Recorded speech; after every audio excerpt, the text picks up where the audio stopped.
Hello, everybody. Welcome back to the CR Sports Podcast. It's been a minute, Gary. You've been on vacation. We've been busy with things, but we got a lot to dive into. It's whether you're watching soccer, the Copa, or the Euro, or if you're looking at the NBA free agency that has started and it's been mayhem.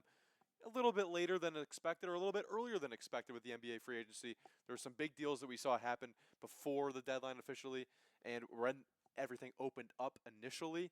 And yeah, it's been fun to watch, and especially with the soccer and then tennis as well with Wimbledon. There's about anything a sports fan could possibly enjoy going on right now. Yeah, it's usually what is the dog days of summer, we would usually say, but right now between Wimbledon, between Copa and the Euro Championships, between NBA free agency and trades starting to heat up, and then in just over a month or so, we got the Olympics as well. I think it might actually be within the next month, somewhere in that August time frame. So, you know, it's usually a time where you're sort of like, oh my goodness, finally the All-Star break, something different for baseball, the home run derby, something we don't see every day. But right now, there's a lot for a sports fan to enjoy. Yeah, with baseball too, the All Star break is coming up, like you just mentioned. And there's a lot of things to be excited about around sports. Let's just start it off with NBA free agency because there's a lot to unpack.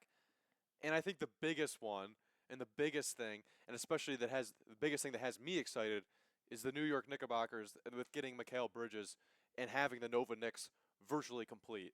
You have now four players that all played together at Villanova and had a dynasty run in college basketball with Jay Wright as the head coach. And to have them on the same basketball team is crazy. To have four guys in college, you don't see this a lot, and especially four guys in college that had such success like they did.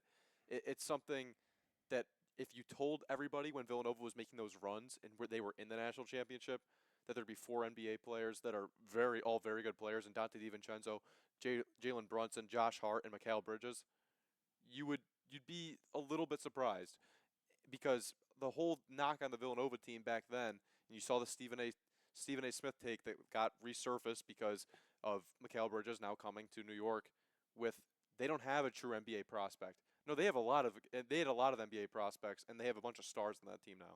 Yeah, maybe sign Chris Jenkins next Yeah, in case they need a big shot or something. But no, to your point, it's sort of the interesting thing for me was I wonder if the Knicks would have explored Mikal Bridges at all whatsoever if he wasn't from Villanova.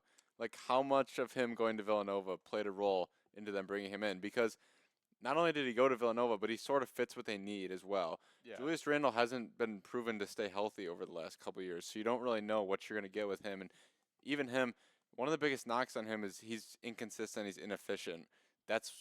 He's a really good NBA player. I'm not trying to say that they should I don't know if they should get rid of him, but when things aren't working out for Julius Randle, it's because he's inconsistent, he's inefficient.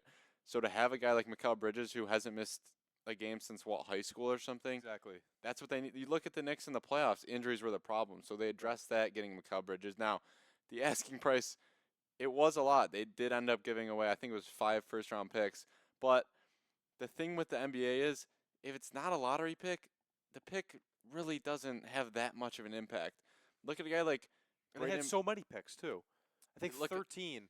the Knicks are going to be, if the Knicks want to be what they want to be, their pick's not going to be worth that much. It's going to be late first round in the low to mid to high 20s, maybe 30 Right. if they pull off what they really want to do. But the point is, look at a guy like Braden Pajemski this past year. Some of the Warriors picked at the end of round one. He was on the all-rookie first team. Do you know how many rookies make an impact year one in the NBA? It's not a lot. So you like in the NFL, if you're giving up 5 first-round picks, you'd be like, It's a whoa. different sport. You'd be Yeah. like, whoa. But because it's the NBA and because there's guys who get drafted in the lottery who are on two-way contracts who don't even make the opening night roster. So on the surface, yes, it's a lot, and I still do think 5 or some picks. It's a lot to give. It's a lot to give up because all you have to do is hit one of those, and all of a sudden, it makes the trade look not as good. But I think the Knicks did address a position I think they really needed. So to see them get somebody else who is he Randall's replacement, I don't know, but pretty much every day you're going to look down, you're going to say, who can I go to? Mikal Bridges is going to be there. He's going to be an option because he hasn't been hurt He's since played every high game. school, and you can pretty much bank on the fact that I hope he doesn't get hurt. I hope he can continue to play, and that really made the Knicks, I think, either the second or third best team in the East. I think they're guaranteed second best team in the East, and it's not even close. They proved that they were better than the Sixers. I know the Sixers just got Paul George for this year, but that was a Knicks team that beat the Sixers without Julius Randle, and they were still banged up and hurt, and without Mikal Bridges, who they now have. So the other question that you asked, Garrett, starting that off, would the Knicks even be interested in him, minus the whole Villanova, the chemistry with the guys, with Brunson, with Hart, with DiVincenzo? And I think they would be, because I think you answered it yourself. He hasn't missed any time. He's played all these games. That is a Tom Thibodeau player. Tom Thibodeau loves playing his guys. He gets hated on for playing them as much as he does. And it's a part of the DNA in the Knicks, and it's a part of the reason why they were so good this year and why they're able to step it up in the playoffs, because they're used to playing at such a high level, at a playoff level, during regular season games when other teams take it more lackadaisically, or they'll do load management, something that the Knicks do not do. And Leon Rose has proven that this team is all in on this year. They're all in on the future. They're all in on Jalen Brunson. They're building around him. He is the star. He is the centerpiece. And he is a centerpiece in New York City. And it's got New York excited. It's got these fans excited. And they haven't been excited in a very long time. They're trying to get back. And, you know, they had a great season last year. The injuries, there was too much to overcome at the end. But if you are able to get a healthy Knicks team going into the playoffs next year, fully healthy, it'll be very interesting to see, and I think it sets up a really good Eastern Conference Finals against the Boston Celtics, because I don't see how they can't get there this year without if they're fully healthy, and they are building to beat the Boston Celtics. Mikal Bridges on the wing is a great defender in the NBA, and so is OG Anunoby, which is a huge signing to bring him back. It costs a lot of money, I think $43 million a year, which is a lot, but Jalen Brunson has taken less to be like a Tom Brady in a way of, I'll take less money so we can make more moves in free agency, keep our guys like OG, and it's a huge get to have him back and now pair him up with Mikal. They're building to beat the Celtics. They're building to defend the Celtics, and it's really going to set up, I think, a series that could go either way next year. Yeah, I think Mikal Bridges is another good fit because he's a guy who seems very coachable. He seems like he's going to fit that culture piece, which is, at the end of the day, why Thibodeau hasn't been able to keep his jobs in the past, is because, you know, the modern day NBA doesn't really fit his coaching style. But as we'll now sort of swing to the 76ers side of this, getting Paul George over Tobias Harris is a massive upgrade. I think that really is going to plummet this team, as well as they went out and paid Tyrese Maxey. They've secured him for the next 4 years, giving him an extension. So it's going to be the big three of him, Paul George, and Embiid, which I really like the 76ers going out and doing that. They realized, you know, Embiid, it's hard for him to stay healthy. He might not have a 15-year career. He might be getting towards the end of his prime. So getting a guy like Paul George, I know he hasn't been the biggest playoff performer. Some people like to call him playoff P, but I think that was a massive upgrade. And even when Embiid was struggling with injuries, they played the Knicks really tight in that series. So I don't think I think the Knicks and Sixers are 2 and 3 right now in the East. The Knicks were struggling with injuries too, though. Yeah, you can make that case. There's a lot of teams that were struggling with injuries, but Not the Celtics.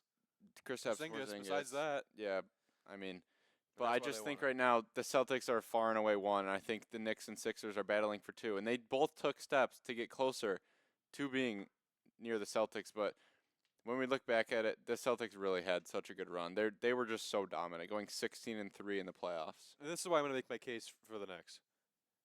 You look at all the Villanova players, you look at DiVincenzo, you look at Hart, you look at Brunson. Since they came to New York, since they came to Thibodeau, all of them have made great strides in becoming way better players than even imaginable before. Dante DiVincenzo was seen as a bench piece. Josh Hart was seen as a bench piece. They ended up being, I mean, Dante DiVincenzo won them a game in the series against the Sixers with that big time three down the stretch. Josh Hart won them games in the playoffs because of big time threes down the stretch, or big time rebounds down the stretch, big time offensive rebounds down the stretch as a guard. You look at what the Knicks were able to do with Jalen Brunson, turning him from kind of a role player. People said, "Oh, you're overpaying on him. He's not a star," to a true MVP candidate, to a true dominant point guard, to, in my opinion, the best point guard in the Eastern Conference. And you look at what Jalen Brunson was able to do, averaging 35 points in the playoffs, 28 points during the regular season, and he was truly dominant, something that the Knicks have not seen. Madison Square Garden hasn't seen in a very long time, having a true point guard like that, and they were able to turn him into a true superstar, especially this past season. So my question is, Garrett, what is going to happen with Mikal Bridges? What's going to be the magic there? Because guess what? Mikal Bridges is already averaging 20 points a game. Mikal Bridges has already been a very good player in the NBA. I think why can't we expect him to take another stride? Why can't we expect him to get some of the juju that the old Villanova former players have gotten? I think you could expect him to average a few more points a game, maybe 5 more points a game, turn into a 25 point per game guy because of that culture or surrounded by him. And this, just from what we've seen with Dante DiVincenzo making 300 threes last year, a guy who is supposed to be a bench player, having the most 3 pointers in a Knicks season in the history. I think Mikal Bridges can improve as well, and it's something to be seen because if he can, they're going to be truly dangerous. And the other reason why I think they are above the Sixers and why they're much closer to Boston than Philly is that they have made moves specifically targeting Boston. The Sixers have improved their team with Paul George, like you said, but that isn't specifically going after Boston. OG Anunoby and Mikal Bridges specifically that defend the Boston Celtics to the best of their ability in the Eastern Conference. Yeah, I don't agree with everything you said there. I don't see Mikal Bridges averaging 25 points a game this year. I frankly don't think he's going to take enough shots to average 25 a game this year. But his role will be interesting because he went from a team, when he was with the Suns, he was sort of the third guy there with KD and Durant. And then he gets to Brooklyn, and they didn't really have a number one guy. It was some games it was him, other times he wasn't even on the floor towards the end of the game. So it was really up and down. So it'll be interesting to see the role that he sort of adjusts to once he gets to New York. He was the guy in Brooklyn. Yeah. You meant KD and Booker, right? KD and Booker. Yeah, I think I Okay. misspoke there. Yeah. KD and Booker. So I don't think he's, 25 points a game is quite a stretch. He's already averaging thing, 20, 21. The thing for me, it's just, yeah, the Sixers and the Knicks went out and got better. They're not Boston. Boston's still the best team in the East for me pretty easily. And someone's going to have to dethrone them. Well, we'll see what happens, but I mean that's what the season's for. But I really think that the moves the Knicks have made, they're closer than any team just because of the specific moves on the wing. And getting OG Anunoby back was absolutely huge. You heard the Sixers were in on him, a bunch of other teams were in on him. I mean, the big loss for the Knicks is Isaiah Hartenstein. Like people, That's what I really wanted to talk about. How good of a signing that was from the Thunder. I think they overpaid a little bit, but if you have a good center on the market, you have to spend money to go get one. And Isaiah Hartenstein is a good center, and it's good for a young team. They can build. I mean, they're just going to get better and better. The Thunder are in the West, and I mean, they're already the 1 seed this year, but hopefully they can have more playoff success. That's what they're looking for exactly. But for the Knicks, you're going to keep Mitchell Robinson now, who is a good center, but injuries have been his problem. Actually, last year, before the season started, going into the season, Mitchell Robinson was your number one guy. Isaiah Hartenstein took full advantage of the Mitchell Robinson injury and became the starting center for them and was a beast for them throughout last year. So Isaiah Hartenstein he'll be really missed. He will be missed in New York, but I think the Knicks they've done a good job. They've done a really good job this offseason, and it's something that you haven't seen from this team, especially during the dysfunctional Phil Jackson days where you just be like, what is this team that we have around Carmelo Anthony? No real pieces around him, paying players for no reason, having guys that just aren't good, aren't serviceable on that lineup. They've really turned it around and became a functional franchise, having a bunch of cap space, being able to make moves in the offseason, having a bunch of picks so you can go out and get your guy, and they got their guy in Mikal Bridges, and we'll see what happens because I'll tell you this, in the locker room, I'll put them against any team of all time with the mojo and chemistry that they got in there because these guys are all friends. They're all best friends. It's crazy. Yeah, so I think the most underrated signing was actually the Thunder going out and getting Isaiah Hartenstein. If you told me what position they needed most this offseason, I would have said, a second center. Chet's sometimes not a full center with the way he plays. So to have someone to protect the rim when he goes out, someone to bang with the other team's big so Chet doesn't have to do that. He's too Right small. now, after that signing, the Thunder are my pick to win the West just Wow. because they have such a good young core. They're all going to be coming up. That's just another year of experience for a lot of these guys. That was Chet's rookie year last year. He missed what would have been his rookie year with the foot injury. And going out, I know Isaiah Hartenstein isn't, a 20 and 10 guy a game, but I think that's sort of what the Thunder were missing last year is a guy like him who's just going to go in, he's going to bang with the other team's bigs, he's going to get some key offensive rebounds. He's going to get a lot of rebounds. He's going to set some hard screens. He's going to do the dirty work so that Chet doesn't have to. So Chet doesn't have to be out there hitting step back threes, but also banging with guys inside. Isaiah Hartenstein's not the guy you throw the ball in the post to and you say go to work. He's the guy who is the beneficiary of having other scorers on the floor. So that's why I really liked Isaiah Hartenstein signing with the Thunder. I think it was 4 years, 79 million, It or was a 3 years. lot. I think it might have been 3 years, 79.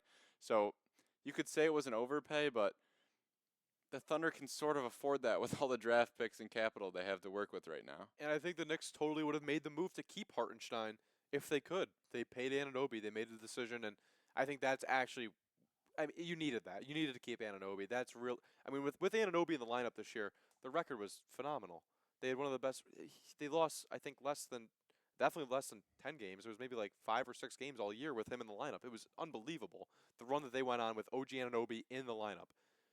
And I think the other big move that's kind of big, it's a shakeup. The Splash Brothers are gone for your Warriors, Garrett. I know it might be a little sad, end of an era, but it was a necessary move. Clay really wasn't the same guy that he's been, but now he goes to Dallas, maybe to find it again. That's what Dallas is hoping for, but I don't know with the Mavericks. They were in the NBA Finals this year. They're looking to take that next leap. I don't know what will happen. Maybe we'll see it, but I think that they still have room to improve. But Kyrie Irving was phenomenal this year. Luka was phenomenal this year, and just it wasn't enough at all. The Celtics were leaps and bounds ahead of them. I mean, they ran into a buzzsaw. The Celtics proved Yeah. that they're the best team in the NBA. But going back to the Splash Brothers separating, it's truly mixed emotions. Anytime, you form a legacy like that, you win 4 NBA championships, and you do what they did, it's hard to say goodbye, but it was time. I mean, you'd almost, it's not really fair to put some of the blame on Clay. He had a torn Achilles. He has a torn ACL back-to-back years. He went, I think it was almost 3 years without playing basketball. So, yeah, he's probably not going to be as good of a defender when he comes back with those injuries, and he's now over 30 years old. Like, what were we thinking there?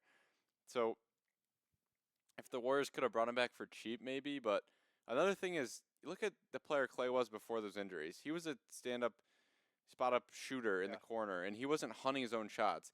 It felt like as soon as he came back from those injuries, he was trying to make up for lost time, and he was really hunting his own shots, which that's what they had Curry there for. That's why KD was there. Clay wasn't, let me take 8 dribbles and shoot a step back mid range. He was more of the beneficiary of other guys. Obviously, he was still an amazing player. One of the greatest shooters. And of he all was time. half of the Splash Brothers. So, everyone's trying to make these comparisons. Oh, like Buddy Hield can come in. And no, Buddy Hield's not Klay Thompson. Buddy Hield's not going to be able to replicate what the 2 greatest shooters of all time did with each other. So, to do that, it was amazing to watch. As a Warriors fan, it's sad to see him leave. But, I'm rooting for him. I'm glad, he's going to a contender. I'd rather have him go there than go somewhere else and rot away, missing the playoffs. But it was a Mavericks team who I thought kind of overachieved. So to go out there and get a guy like Clay, maybe someone like Tim Hardaway's replacement. He's a step up from Tim Hardaway, someone they trust a little more on defense. He's obviously been in the big moments, going to 6 finals and winning 4 of them. And The 0 for 10 in an elimination game, though. That's what the people Warriors talk about. The Warriors didn't come back empty-handed either. They got Buddy Hield and they got Kyle Anderson. Kyle Anderson, a guy who can guard a little bit more maybe than Klay Thompson has the past couple of years. His play style is definitely unique with how slow it is. So's Luka though. So it's like, I guess if it's gonna fit, it's gonna fit there with Luka, like you were saying, with the slow play style. Yeah, but he's coming to Golden State. Kyle Anderson. Oh, you're talking about Kyle Yeah. Anderson. I thought you were talking about Clay's. Yeah, I was talking about Kyle Anderson. Slow-mo is actually his nickname. And then, Clay has a slow play style. I would have liked to see them bring a big in because that's their biggest need is a center. Kevon Looney's not, I don't think, for good the enough Warriors, to be a yeah. starting center anymore in the NBA. And then I guess the next biggest move was the Kings signing DeMar DeRozan to a 3-year contract. What just happened? Yeah, I think it was yesterday or 2 days ago. Somebody who I'm just not high on. I don't like DeMar DeRozan's play style. He doesn't play a ton of defense, and on offense he hunts long twos, which in the analytical era is not what coaches want. But he's still a good player, though. He's a good player, but for the Kings, I just don't really. The Kings were disappointing this year. They actually had the same record as last year. They got the that's 3 actually a seed good last point. year, and they were like the 9 seed this disappointing year. in a really tough West. It was what you yeah, could say. it was crazy. They're young. They're still a piece away. I just don't really think DeMar DeRozan is that missing piece. Yeah, and it's all moves for the future. So there's a lot to be played out. But that's the free agency so far. I think we pretty much hit everything that we wanted to talk about during NBA free agency. Like we talk about the MLB, the baseball season going on right now. Yankees in a horrible slump. Orioles have overtaken them in the American League East. But the thing to watch, and the question I have for you, Garrett, is Judge going to beat his record of 62? He's having another, absolutely phenomenal season. He's got 32 home runs already before the All Star break. It's kind of crazy that he's also batting 310. But the Yankees are slumping while this is happening due to bad pitching, due to other guys not stepping up, and due to basically the whole lineup going through a terrible cold stretch. Outside of Ben Rice, the rookie, who hit 3 home runs, first time that's ever happened to a Yankee rookie in a game. So he made a little bit of history yesterday while they're going through this absolutely awful stretch of baseball, and the Orioles have taken full advantage. I wouldn't say full advantage. They've taken advantage. They were slumping as well at the same time, kind of, but now they have a lead in the division. Yeah, the O's went from being a couple games down. Now they have a 3-game lead with the Red Sox winning another series. They've taken both now from the Yankees, and they're a team that's been playing a lot better as of recent. I think they're up to now 7 or 8 games over 500, only like 5 or so back of the Yankees. So a team that sort of started out slow, but they're a team that, it feels like a lot of guys are overachieving. So we'll see how they do the rest of the year. But Cutter Crawford threw a gem today against New York, and Luis Heel. If you're a Yankee fan, it was nice to see him sort of get back on track. I know he gave up the home run to the first one to Devers. Well, we didn't hit today, so he might have given up the second one to Rafaela, but his last 3 starts had been much worse. I think he was 6 2/3, 2 earned runs, maybe just the one. Which 2 earned runs is it's a quality start. That's quality. It's great. It's a very not with the way this offense is playing right now. Yeah. But enough of the Yankees. The fact that the Orioles only have 3 All-Stars it's quite astonishing. When they went through the All-Star voting, the Orioles had 6 guys out of the 9 position players. Ryan Mountcastle finished second for first base. Ryan O'Hearn, who the Orioles traded for cash considerations, finished second in the DH. Jordan Westburg was second for third base, and Anthony Santander was either first or second outfielder to not be selected a starter. None of those guys were voted into All-Stars, which shows you maybe the lack of the Baltimore fans voting, but Gunnar and Adley got their starting nods. It was sort of dominated by the top teams. The Yankees had Judge and Soto in the outfield. The Guardians had Ramirez and I believe Steven Kwan in the outfield as well. So they had a couple starters. And so that was it for the starters. There's your Orioles. There's your Orioles guys that you're mad about. So we don't really know who's going to be the starter pitching wise yet for the AL. It could be Garrett Crochet for the White Sox, who's probably going to get moved at the deadline. Yeah, definitely. The deadline's coming up end of July. Could be Corbin Burns as well. A lot of people think he might be the starter. He's had a really good year in what was such a good move by the Orioles in the offseason. And then maybe someone even like Seth Lugo in Kansas City who's been pitching out of his mind. Yeah, we'll see. But you're only going to pitch 1 inning if you start, so regardless, doesn't really matter. It's more about the event than who actually wins the game. It's something you can put on your resume, your career-wise. I started an All-Star game. That's I was the best pitcher halfway through the season. Yeah, and Pete Alonso officially signed up for the Home Run Derby today, so as of right now, it's him, Gunnar Henderson, and Alec Boehm. It's not the most stacked field ever, but Gunnar is this year. He's had a lot of home runs. He's second in home runs right now behind Judge. He's got 27. Maybe he's going to break the record for AL. Yeah, I don't think so. You never know. He could get hot. He's done it before. And then in the NL, 62 from a shortstop would be the craziest thing I've ever heard of.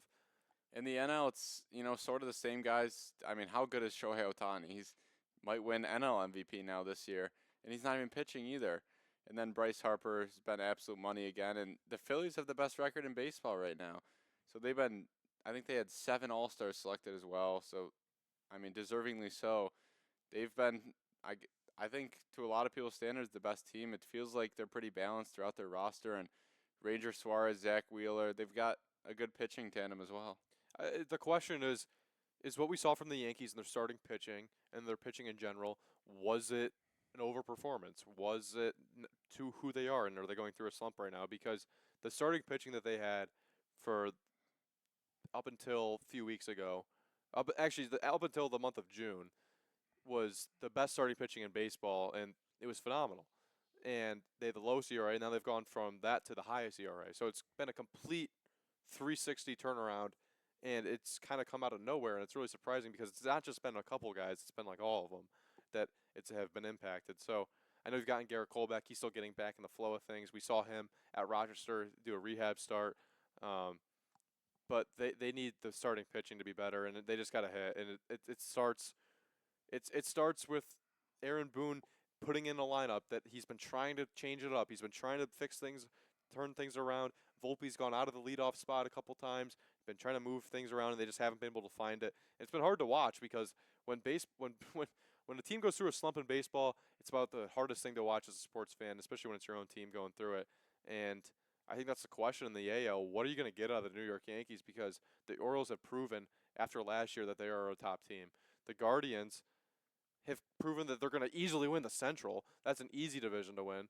And then This year the Central's actually very good. yeah, but they're going to win it this year easily. Most likely, yes.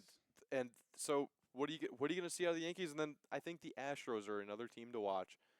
Same with the defending champs and the Rangers, just to see what happens throughout the rest of the season.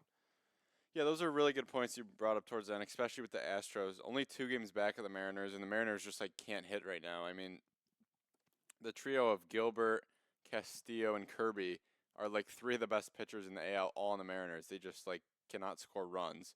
So I think the Astros are going to catch them.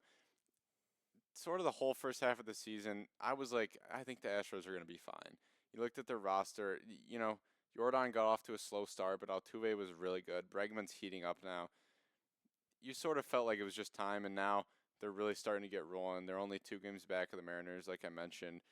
The Rangers have been playing not very good baseball through half the season. Adolis Garcia has just not been good. Wyatt Langford, the rookie, though, a lot of hype coming into him. He's been really hot recently, went 4 for 5 today. So I think the Rangers are going to pick it up, but I honestly don't know if the Rangers are a playoff team this year with the AL, with teams like the Royals and the Twins and how good they've been. They might keep the Rangers out of the playoffs. I don't see the Astros getting kept out of the playoffs. I think they're going to win that division, and I honestly think they might do it pretty easily. But it looks like, the race in the AL West and the AL East are going to be pretty tight. The Guardians do have a pretty nice cushion, but, the Royals and Twins are on their backs fighting for playoff spots as well. So there's a lot better quality teams in the AL than there are in the NL. The NL is pretty top heavy. Yeah. With the Phillies, the Dodgers, the Braves, if you want to throw the Brewers in there as well. Yeah. It's pretty much those 4. After that, it's just a clump of teams. Maybe somebody like the Padres or Diamondbacks can separate a little, but I think the AL has a bigger quantity of better teams. So, you're always trying to bring it back to the Yankees. I try to, make it more about the whole league than just in New York. But something we can agree on is to as move we'll on. transition Yeah. here. It's to talk about the current landscape of U.S. soccer and where it needs to be at right now. You saw Christian Pulisic before the tournament. He said, it's time we stop fooling around. It's time making out of the group stage. We shouldn't celebrate that. It's time we need to go win something. We need to go place. We need to go medal. And they didn't make it out of the group stage in Copa America. It's the first time they haven't made it out of the group stage, and I think ever, for the U.S. men's team in the Copa America. And here's my thoughts on it. You have the most talented United States men's soccer team that has ever been constructed, by far. This is the golden era. This is the team that's supposed to be the best U.S. soccer team ever, and it is. It is by far. It's not even close. They're ultra talented. All their players mostly play in Europe. All of them do. There's no more excuse. Oh, we have MLS players. Oh, we don't have as skillful players. No, you do. You have just as skillful players. And the problem is right at Greg Berhalter, right at him, and it's right at the U.S. Soccer Federation for not firing him before this, saying, no, we're good with Berhalter. We're going to do a search and then come back with Berhalter. It's been atrocious. It's been awful. He's a terrible coach. He's not good. He is wasting talent. He's wasting years, and it's still a very young team. But are we really going to go into 2026 in the World Cup here in the United States, Garrett, with Greg Berhalter as the coach and underperform? You're the 11th ranked team in the world. Against the top teams in the world, the only team he's ever beat at all, is Mexico. And Mexico is not what they once were. They would get out of the group stage in Copa America. So that's not even impressive anymore. You have never beaten a top team, ever, under Greg Berhalter. He's never done it. Oh, Greg Berhalter does good against CONCACAF. He does good against those teams. He does good against Jamaica and all these. And who cares? He doesn't do good against Panama. They lost to Panama, a team that's awful, who just got blown out by Brazil 5-0. Colombia, yeah. Or Colombia, excuse me. Brazil played Uruguay and they lost. And losing to Uruguay, yeah, it was a terribly officiated game. Super sketchy, super fishy. But that's what you're going to get in the Copa with CONMEBOL. it was odd to see just how they were able to just run it back with Berhalter, and I think he has to be fired if you want any chance with this team. And if not, then just U.S. fans they should just not watch because there's no point. You already know what you're getting in Greg Berhalter. The best you're going to do against a good team is tie, and that's what you've seen time and time again. Whether it be against England in the World Cup or whether it be against Brazil a few weeks ago, tying is the best that he can do. And this is a team that just is better than this. They are much better than this, and under the right coach, I truly believe in 2026 they could do something that's kind of special. But it's also on the players a little bit too. All the blame is going on Berhalter. The players need to get the fire. The players need to be playing with passion, passion like you've seen from other U.S. teams in the past. Yeah, they were less talented, but they played with a lot of passion and they were able to do some cool things with U.S. soccer. But this team really has potential to do something special, and it's just awful to watch Greg Berhalter be at the helm and just throw it all away. Yeah, it was, the Copa America, it's something the United States should be in the semifinals or the finals or be winning this every year. They shouldn't be failing to make it out of the group stage, and it wasn't a very difficult group. I know Uruguay is very good, but Bolivia, every other team beat up on Bolivia. Guess The what, United Garrett? States, it was only 2-0. Guess what? In the world rank, the U.S. is 11. Guess what? Uruguay is 14. So you are right there. You're right there. There's no excuse. Yeah, so I mean, Bolivia is awful. they opened They with should a have scored two, more. they opened with a 2-0 victory over Bolivia. It was, it's sort of you can make some excuses. It was their first game in 2-1. Copa, and you got to score more than 2 goals in a game against a team like Bolivia. Uruguay and Panama, they were putting up goals against Bolivia, and then the second game, you go out and lose 2-1 to Panama. Like you mentioned, Colombia just beat them 5-0. You can't be losing to Panama Yeah. in Copa America. You should not be losing to any Central America country in Copa America if you're the United States. And then Uruguay, if they had just beaten Panama, they could have afforded the loss to Uruguay. I wasn't able to watch the game because of the time zone difference, but I know it was officiated poorly and stuff, but that's how Uruguay plays.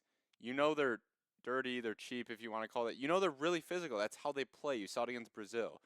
You got to man up and say, I don't care what this ref's going to do. They want to be physical, we can be physical back. I know there was like a fishy call, whether he was offside or not. They literally went back and reviewed it and said he was onside, so the goal was legit. The worst thing that I saw though is when the yellow card was shown by the official, or by the referee. He goes right here. Here's the yellow. Okay, when you pull out a yellow, that means play is stopped, and you have to issue the yellow. You can book it, and once you pull it out, or if you do the foul, you could do it later if you want to do that. If you want to call advantage, he pulls out the yellow and then goes play on as Uruguay puts it down and goes ahead, and Tim Ream with an unbelievable save to save a goal. It was one of the worst refereed games I've ever seen. I've seen youth soccer refereed at a much higher level. This guy was completely over his head, or there was something else going on, and I don't want to say it, but I'm going to say it anyways because I think there's a little bit of fishiness going on with CONMEBOL running this whole Copa America tournament. There was something, they were out for the United States in that game from the referees, and it was terrible.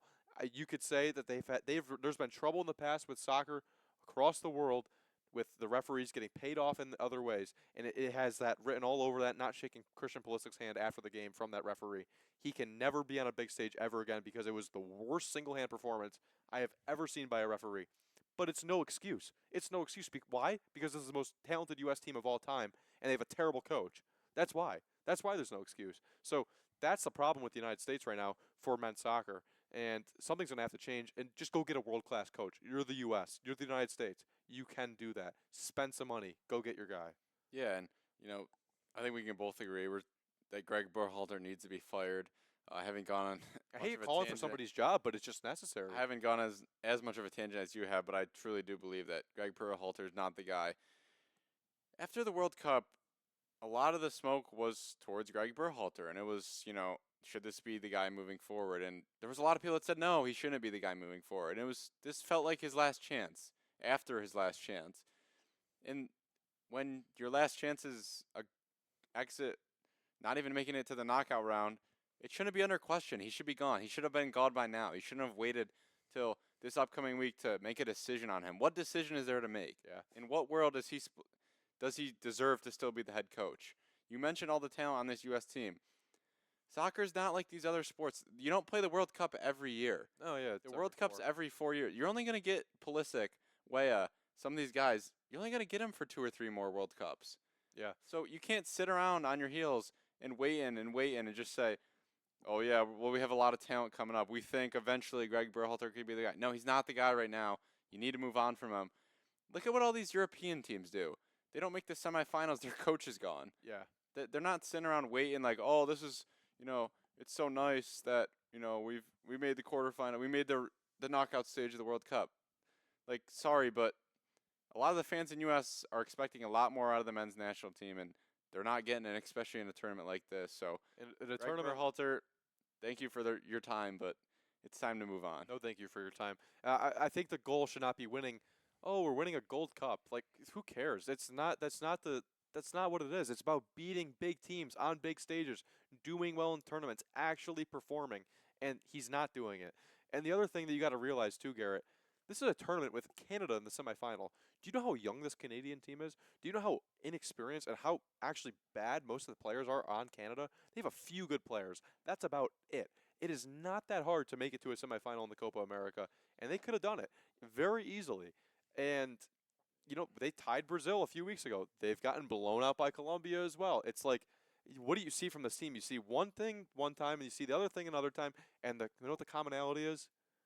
Not being able to score right in the middle about every time. They've had chances upon chances, and it just feels like they can't find the back of the net. And I blame partly, actually, mostly of that on the players with not having enough heart to go get goals. Because a lot of the times in soccer, I mean, I played soccer, you played soccer. We know that you have to have heart to go get a goal sometimes. Sometimes it's just about toughing it out, finding a way to get it done, finding a way to put the ball in the back of the net when you need it most. And watching the Euro, you see that all the time. Euro's been an amazing. Look at England and Slovenia. This might be one of the greatest Euros of all time, if not just how amazing. Like almost not every Slovenia, single Serbia game has been. Yeah, and with England and Serbia game, It was. I was right. Slovenia. Yeah. So England and Slovenia, they played. Slovenia was up 1-0. It was going to be a crazy, crazy win for them. English fans are mad with their coach as well. We'll see. Well, I don't know much about that, but they don't like him that much. They don't have the shape that they usually have. You don't see. They've been way underperforming as well. You don't see the true shape from an English team that you can expect, where every guy's in position. There's guys running out of position. There's two guys going to the ball. There's a little bit of issues with that, with their whole shaping and just the way that they've been together as a team. But you look what they did. They scored. Harry Kane found a way to score. Jude Bellingham found a way to score. In the late minutes of extra time, they found a way to get it done. They had the heart to get it done. And that's what you got to see. And watching the Euro, it's a delight from going to the Copa to the Euro because it's just a different game. In the Copa, we'll knock you down, we'll play a little bit more dirty, we'll follow you and just like take advantage of the referee if he's bad, or it just doesn't feel as clean. And then you watch the Euro and it's just like true great soccer. That Spain-Germany game was one of the best soccer games I've ever watched. I guess one of the best soccer games I've ever watched. It was a really good game to watch, and it went to extra time, and it was just unbelievable to see. And there's unbelievable players playing in it as well. I think the other cool thing we should mention, just for everyone to know, Lamine Yamal for Spain is 16 years old. He's playing at FC Barcelona, and then you got Endrick for Brazil in the Copa, who's just turned 18 or is about to turn 18 years old. He's 17 years old right now. In 2 weeks, he turns 18, and he's gonna be playing for Real Madrid. So that might be the next big thing, the next big rivalry. If you want to say, well, where's that old like Messi and Ronaldo thing when they were at Barcelona and Real Madrid? It's. I think it might be coming back with these two absolute phenoms at such a young age. Yeah, you mentioned the Euro. It's been such an amazing tournament. The quarterfinals were all outstanding. Portugal and France. Ronaldo's probably his last ever Euro coming to an end. Yeah, definitely. After France wins in a PK shootout. How crazy is it? France has like 3 goals in 5 games or something, and they're in the semis right now. They've been playing pretty bad for their standards, and they find themselves in the semis. I think 2 of the goals might have been off of PKs, and one was like an own goal. I don't think they've scored like a live goal yet this tournament. France and Spain and Germany. You mentioned that game. Spain gets the first goal, and then Germany with the late goal, and then I think it was Spain in like the 119th minute or something With a header. Yeah, with a header to defeat the host country Germany in Germany, obviously as the host country, and then you had Netherlands and Turkey. Turkey was up 1-0 in the second half in that one. Netherlands with 2 later goals, and then England did it again to Switzerland, scoring I think it was around the 80th minute or so, and then they had to win in PKs just to move on. You saw Jordan Pickford, the English goalie, tries to mess with everyone during PKs, came up with a big save. The only thing that I've sort of had an issue with in the Euro, and it wasn't the case in the Spain-Germany game, extra time, sometimes the teams sort of just mail it in. These guys are running up and down for 90 plus minutes. All of a sudden, you get to extra time, and it just feels like they don't want to make any mistakes. They're trying not to lose the game instead of trying to win it. Yeah, it happens a lot though. Yeah. And that's the difference between Copa, they go right to PKs. There is no extra time. So I'm not saying eliminate extra time, but I would like to see some more urgency out of these teams. Like we saw with Spain, Germany. How exciting was that? The guy in Spain literally hit him in the hand. That was a crazy missed call as well. Yeah. You rip it on the refs in the Copa. That was a really tough call for Germany. If would have been a PK in the waning seconds of that one, but I was surprised that Spain was actually able to win that game because watching in the second half, Germany had so many opportunities and so many chances. It felt like they were going to punch through to get another goal and take the lead. And they had so many attackers in, too, after they subbed to get a goal. They finally got their goal, and it felt like they're on the brink to get another one right now, and they weren't able to. So just really tough loss for them. yeah, and They played their heart out. it felt like those were the two best teams in the Euro, at least from what we'd seen so far. Yeah. Like France and England are not playing well. I know they're in the semis, but usually, especially with France being the World Cup runner-up, you'd think they would be one of the favorites to win, and I still think they can be. But with how teams were playing in the group stage, I would say Spain and Germany were the two best teams in the Euro. Spain was my team going into it that I thought was going to win it, especially after the group stage, seeing how well they played. But it's a little bit difficult now because I know they're going to be without guys due to yellow cards, and that's a tough thing to deal with for a team, especially when they're some of their better players on the back line on defense. Yeah. I can't pronounce the name as well. Carvajal or whatever. I think he's out. I can't pronounce it, but Yeah, Rodri's out up top. He actually got hurt in like the 4th minute last game and missed the rest. And you can't count the Netherlands out either with not only the way England's been playing, but they've showed the ability to score. I think they already have 9 goals in this tournament. And they got veterans like Virgil van Dijk and other guys on their team Yeah. where I wouldn't be surprised even if they won it all. I really do think they can beat England. I honestly might pick them to beat England in that semifinal. But you love upsets, but it's also nice when you look at the semis and it's Spain, France, England, and Netherlands.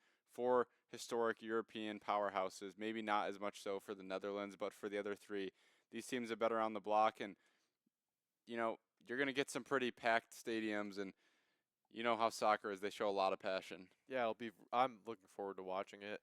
And a little bit less with the Copa. It's just not the same excitement isn't there for me, especially with the U.S. out. It's just frustrating at this point.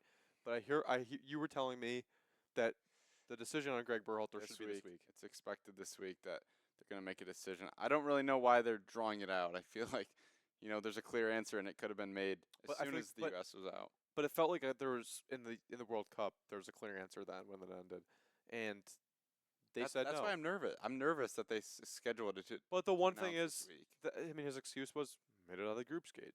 Group stage, we tied England. We did this. We did that. There's about nothing good that came from this Copa America tournament. You beat Bolivia 2-0. That's it. That's it, Garrett. You lost to Panama. Scored against Panama. Yeah, you lost 2-1 against Panama, a team that you beat up on in play. It is an underperformance that likes of which we've never seen. Some would say it's terrible. You lost to Uruguay. There's no excuse now. I don't see them not firing him. I feel like it's necessary. I feel like there might be riots if There's they don't. going to be an outrage. There will be outrage. Isn't fired in. I don't know him personally at all. I'm not. I know. I feel bad calling for a guy's job like this, but it's just necessary. It needs to happen. I You're have the no best team of all time. personal hatred toward him. I just think that it's the recent play. It's time to move on. With all the talent that U.S. has, you mentioned the World Cup's coming to the U.S. We want to put on a performance. How cool would You wanna that be get to lift embarrassed the in the group? trophy up Well, in the United States? I mean, That would be amazing. winning the World Cup is that. I mean, that's the end game goal. But let's get to a quarterfinal. Let's get to a semifinal.